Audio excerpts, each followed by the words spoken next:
माने में काफ़ी फ़ायदेमंद था और जो बच्चे वंचित हो रहे हैं अभी। मैडम, बच्चे तो वंचित हो ही रहे हैं, लेकिन सबसे ज़्यादा प्रॉब्लम हो रहा है पति पत्नी का। जी।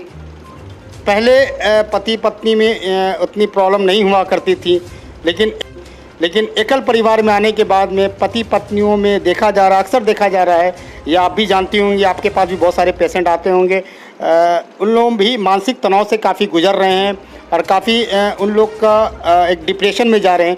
आखिर क्या वजह है? देखिए, डिप्रेशन में तो कोई भी किसी भी परिवार में जा सकता है। हम ऐसा नहीं कर सकते हैं कि एकल परिवार में ही जाता है। पर हाँ, परिवार का मतलब होता है जहाँ पहले तो ये बता दें कि हम लोग परिवार का मतलब शुरू से ही हमने कहा कि पति पत्नी और बच्चे हैं।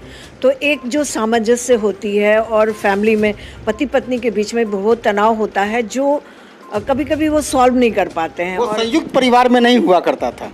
संयुक्त परिवार में जनरली क्या होता था, कुछ परेशानियां होती थी, साझा कर दिया जाता था या बड़े बुजुर्ग उनको समझाते थे, छोटी छोटी परेशानियों को बढ़ने नहीं देते थे। अभी अकेले हैं, छोटी बात और ईगो हम लोगों के पास एकल परिवार में तो पति पत्नी दोनों जॉब करते हैं तो ईगो का होना स्वाभाविक है। अगर आप नहीं कर रहे हो तो मैं क्यों, आपने अपने मेरे फादर को नहीं पूछा, मैं क्यों आपके फादर को पूछूं, ये सारी चीज़ें पति पत्नी के बीच में अक्सर हुआ करती हैं।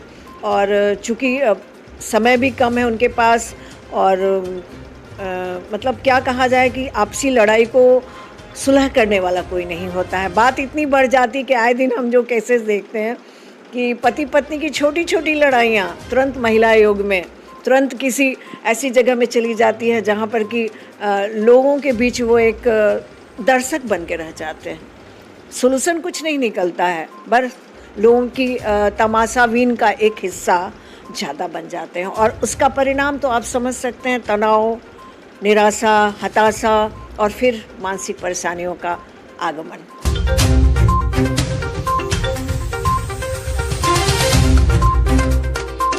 मैडम, मैं ये जानना चाहता हूँ कि आपके पास जो पेशेंट आते हैं, इस तनाव को लेकर के आप उनको क्या मशवरा देती हैं? जो एकल फैमिली रहती हैं, जो पति पत्नी रहते हैं, जो बच्चे के साथ या अपने खुद अपना रिलेशन में तनाव में रहते हैं, उन्हें कैसे मशवरा देती हैं और वो किस तरीके से वो निजात पाते हैं? देखिए, बहुत तरह के पारिवारिक जो परेशानियां फैमिली की आती हैं, काउंसलिंग की जाती है। उसमें दो बातें हैं। पहले पति पत्नी के बीच सामंजस्य के लिए तैयार कराया जाता है और ये पारिवारिक जो सामंजस्य है वो बहुत हद तक एक दूसरे